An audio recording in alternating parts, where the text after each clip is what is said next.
When we think back to the libraries of some of our favorite Nintendo consoles, many of them feature not only multiple games in the same franchise on the same hardware like Super Mario World and Mario Kart, but even immediate sequels or multiple entries of the same exact game type. Metroid Prime 1 and 2 both on the GameCube, Golden Sun 1 and 2 on the Game Boy Advance, Ocarina of Time and Majora's Mask on the N64, Mario Galaxy 1 and 2 on the Wii, and a bunch of Mario parties on the same platforms. The list goes on. And as we're now apparently about halfway through the Switch lifespan, I've started to wonder, we're ideally gonna keep seeing the return of IPs that haven't made it to the Switch yet, like Star Fox or Metroid or Golden Sun, and we'll also hopefully see a couple more brand new IPs. But when it's all said and done, the Switch library is completed.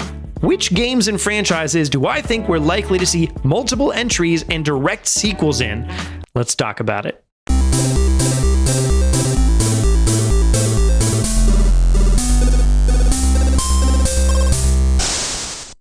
So to flesh out the context just a bit, if we're about halfway through the Switch lifespan, then that's assuming the follow-up to the Nintendo Switch, the Nintendo Swap, will come out sometime around late 2023 or early 2024. It doesn't matter if we've got that exactly right, but knowing that we're looking at those kinds of dates rather than something like 2021 or early 2022 means we've got a couple more years of development to work with here, rather than assuming these multiple entries will have to be rushed out in just the next 12 or 18 months or something. So I'm mostly just going to talk about franchises that have already come to the Switch since there are so many. I would have to make a whole different video to talk about stuff like Star Fox, Golden Sun, and so on. And I'll group these by franchise with a couple of exceptions, and I'm not going to include Nintendo's published indies like Snipper Clips or port collections like 3D All-Stars or Nintendo Switch Online games like Tetris 99. I expect we'll get more of each of those things, but it's not really worth detailing what those will be in this context, you know? Okay, here we go. Let's start with Zelda.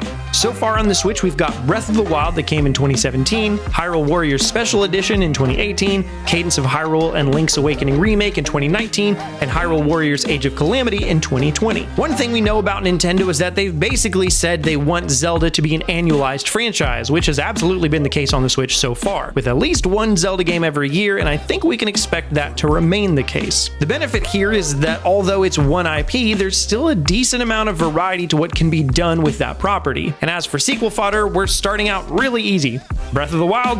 Yes. We already know about this, and it seems very likely to release in 2021, but it'll definitely make it on the Switch in time to be a sequel. Next up, Hyrule Warriors. Absolutely. Another easy one. We just recently got Hyrule Warriors Age of Calamity, which, as we'll see again with some other games in this video, isn't a story sequel, but it is a franchise sequel of Hyrule Warriors. So it totally counts, and the game is great to boot. Cadence of Hyrule? No.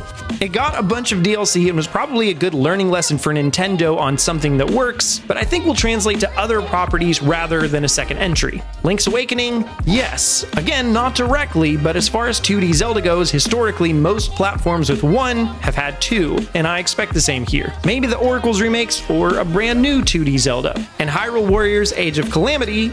No. I'll come back to this point shortly, but I think its success will come back to benefit another franchise rather than a third Hyrule Warriors on Switch. Now, Fire Emblem hasn't had as much representation, but it has had some. Fire Emblem Warriors in 2017, Fire Emblem Three Houses in 2019, and Tokyo Mirage Sessions Sharp FE Encore in 2020, a Fire Emblem crossover. Starting off, will we get a new entry in Fire Emblem Warriors? Yes. I think this is where the lessons from Age of Calamity will most likely come into play. Instead of being the big Fire Emblem crockpot like Fire Emblem Warriors was and like the original Hyrule Warriors was, this will probably be a standalone story like Age of Calamity. Maybe in the Three Houses lineage with one of the wars that was told before the game, or as a story sequel with those characters, or a fully new story. But what about mainline Fire Emblem? Yes. A majority of consoles with one Fire Emblem had a second, so I'd anticipate the same to be true on the Switch. Probably in the same engine as the first, honestly, but maybe better optimized. Tokyo Mirage Sessions, though, no. I doubt it, honestly. I'm glad the first made it to Switch, but that's likely all we'll get.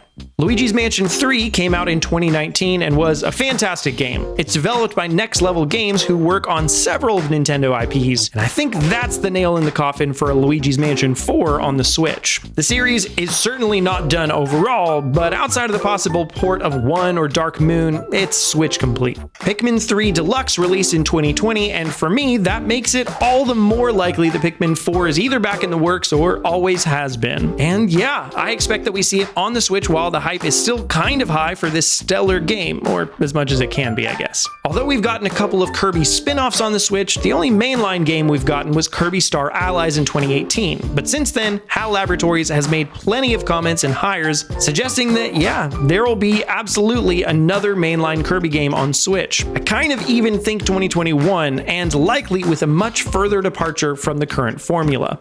Xenoblade 2 launched in 2017, had huge story DLC in 2018, and Xenoblade Chronicles Definitive Edition in 2020. So we do already have multiple entries on the Switch, but one's obviously a port and the rest is kind of DLC. So will we get another new entry on the Switch?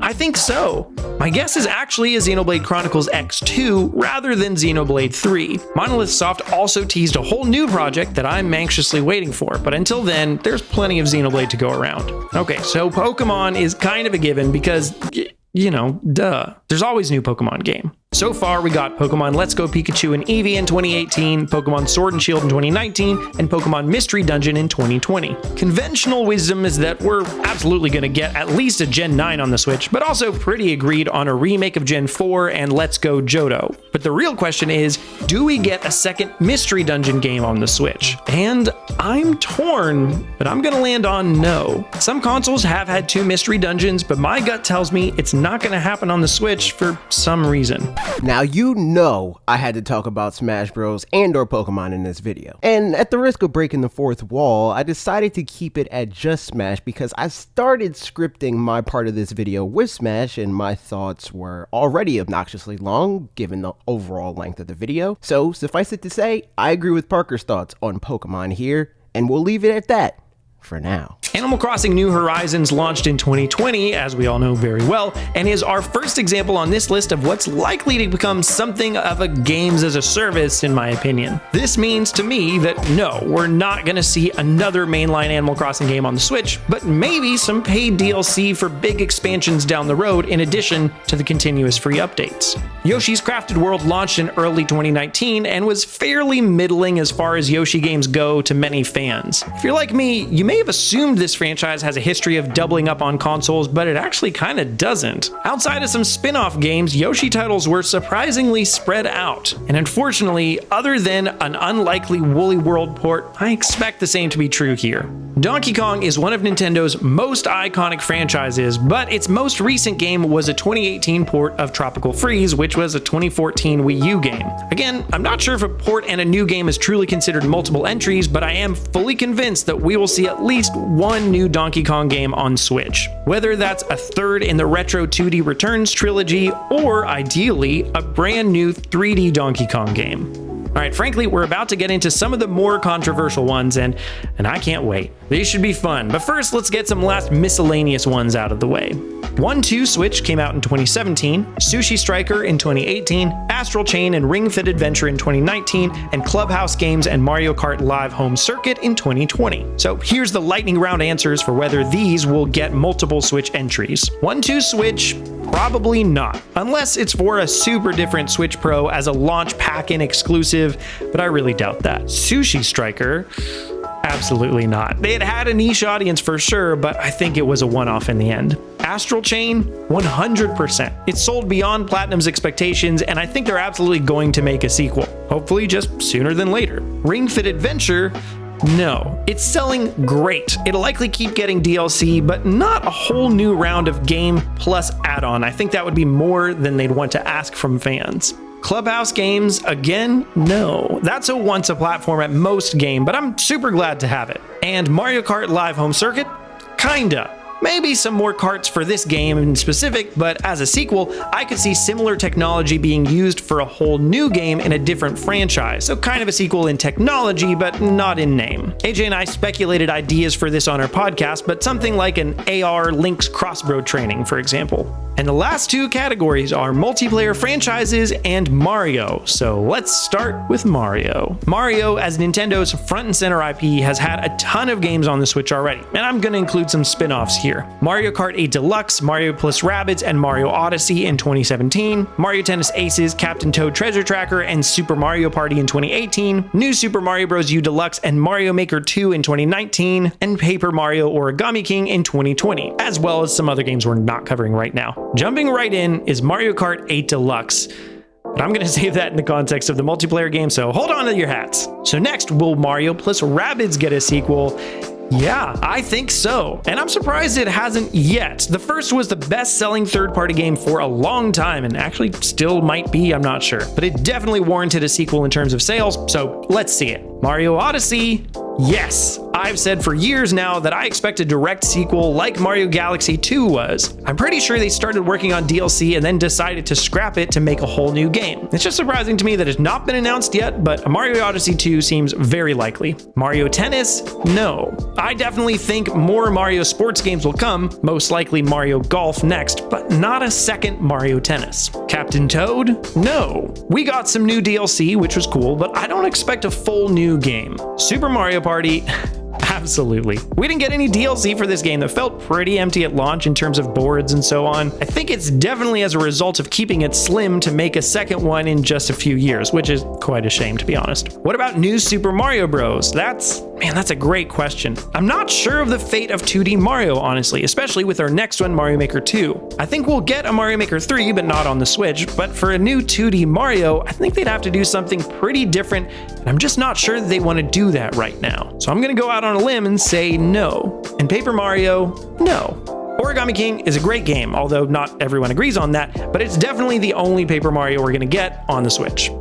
And finally, multiplayer games. For example, Mario Kart 8 Deluxe, ARMS, Splatoon 2, and Pokken Tournament in 2017, and Super Smash Bros. Ultimate in 2018. I just now realized how early Nintendo got all of these out on the console, which makes sense because the real purpose of these games is to be a platform for fans to continue playing on for years, and Nintendo Life recently did a great video testing whether many online multiplayer games are still active, and it turns out most of them seem to still be. But despite these games releasing within the first year or two of the Switch, let's see which are likely to get their own second entry. Because Madden and Call of Duty are similar online gaming platforms, but they're still annualized, so why not these, right? Going out of order, first up, Pokken Tournament. Truly, I don't know. I'm not sure the express purpose of Pokken nor its commercial success by Pokemon or Bandai standards, but I'm guessing fairly low. I think it was meant to satisfy the Pokemon in 3D itch, but now we've got Pokemon in 3D in the mainline games and new Pokemon Snap coming soon, so I think its relevancy is waning and a new entry wouldn't make as much sense. So, no. What about Splatoon? Well, I think Splatoon as an IP is doing a phenomenal job growing in popularity, and Nintendo needs to double down on that. But I don't think with Splatoon 3 yet. I suspect some kind of single-player or local multiplayer game could help bolster the fandom as a spin-off, just like Mario Kart did for Mario. I'm sure this is a controversial opinion, but save Splatoon 3 for the swap, keep supporting 2 with patches and small events, give us a new spin-off Splatoon, and grow the brand all the while. That's what I expect. How about ARMS? It came out right around the same time as Splatoon 2, so obviously it's not getting a sequel if that one's not, right?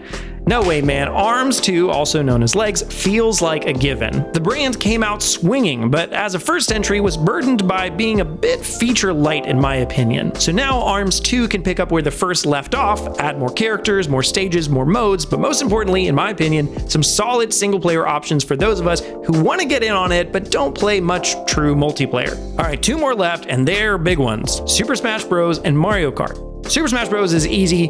No sequel, just that we keep getting awesome new DLC fighters. I don't even know how they'll follow up Smash on the swap, but I'm guessing at least with a Super Smash Bros. Ultimate Complete Edition or something, like Mario Kart 8 Deluxe did on the Switch. But as far as a new game down the road, I don't know. Not on the Switch for sure. This one's got legs. The Super Smash Bros. Series is in a pretty interesting place in regards to whether or not Nintendo would decide to make a new entry in the series, in my opinion. Well, at least in a general sense, it is. There's absolutely no chance that we'll see new games in the franchise in the immediate future. That's a given, and I'm sure most people would agree with that. After all, we're still getting DLC for Ultimate, so the likelihood that a new game is anywhere close is as close to zero as it gets. But if we're talking more broadly, as in, will Ultimate actually be the final Super Smash Bros. Game in the series for the foreseeable future, I could honestly see it going either way. First of all, the biggest argument in favor of a new game happening would be precedent. Ultimate's development started immediately after the final DLC was wrapped for Super Smash Bros. For Wii U and 3DS, so I wouldn't be surprised to see them repeat that pattern here. Also, Super Smash Bros. Has been a series that has steadily grown with every entry leapfrogging the game before it in sales, unless you're super pedantic and consider 3DS and Wii U to be completely different games entirely. And yes, I'm including Sakurai in the super pedantic category here. Ultimate in particular having since claimed the title from not only the best-selling Super Smash Bros. Game, but the best-selling fighting game of all time. A combination like that is a hard thing to ignore when considering making a new game in the future. Why not make a game that is all but guaranteed to set the world on fire when it releases? And I mean, there are game mechanic arguments to be made here, but honestly, that is another video entirely. Maybe I'll make that when we get to the end of Super Smash Bros. Ultimate's DLC releases. Like and subscribe if you want to see that video, of course. Now, let us momentarily entertain the frailest of arguments in favor of Super Smash Bros. Ultimate being the last Smash Bros. Game, and I quote, "But Sakurai said..." Sakurai says a lot. Sakurai also contradicts a lot of these public declarations, so ultimately they don't amount to much in the grand scheme of things. And that's all the attention I'm going to pay to that anecdote in this video. The most concrete argument in favor of ending with Ultimate, though, would be how simple and honestly favorable in a lot of ways it would be to just re-release and iterate on Ultimate as the Smash Bros. Game from now on. This way, it'd likely be a lot easier to keep the roster largely intact moving forward. Of course, there would still have to be ongoing negotiations with third-party companies, and some may completely pull out, Konami. But again, this is a video topic in and of itself, so let's just table the discussion for later to be revisited. And finally, Mario Kart. Will we get Mario Kart 9 on the Switch? I hate to say it, but as long as this game continues to sell the way it does, I don't see it happening anytime soon. We're in an unprecedented time where a Mario Kart has appeared across two consoles, so maybe two Mario Karts could appear on the same console, and that's not out of the question, disregarding Mario Kart Live Home Circuit, of course. But with Mario Kart Tour, Mario Kart Live Home Circuit, Mario Kart 8 Deluxe, I think Nintendo is holding their cards for when they need that ace up their sleeve, and that doesn't seem to be anytime soon. Maybe it comes out as a Switch swan song, in which case it'll keep sales strong in the last year while people hold their breaths for the swap, but outside of that, I think what we've got is it. Well, I hate to end on a no, so let's do one bonus one for fun. We may not have gotten any Metroid games on the Switch yet, but we know that we will. So here's my thought. We'll absolutely have at least Metroid Prime 4, Metroid Prime Trilogy, and one 2D Metroid on Switch before it's all said and done. These are kind of givens by now, but at least it's good news, right? But that's what I think. What do you think? Will we see Splatoon 3 or Mario Kart 9 on the Switch, or is Mario Odyssey 2 out of the question? Let me know all that and more in the comment section down below, and while you're down there, be sure to like the video and subscribe to fanatixfour for more content like this every Tuesday and Thursday at 4 p.m. Eastern Time, and tune into our podcast at Saturday at 10 a.m. Eastern Time, where we talk about Nintendo news, answering questions and comments from you lovely people. Peace and blessings.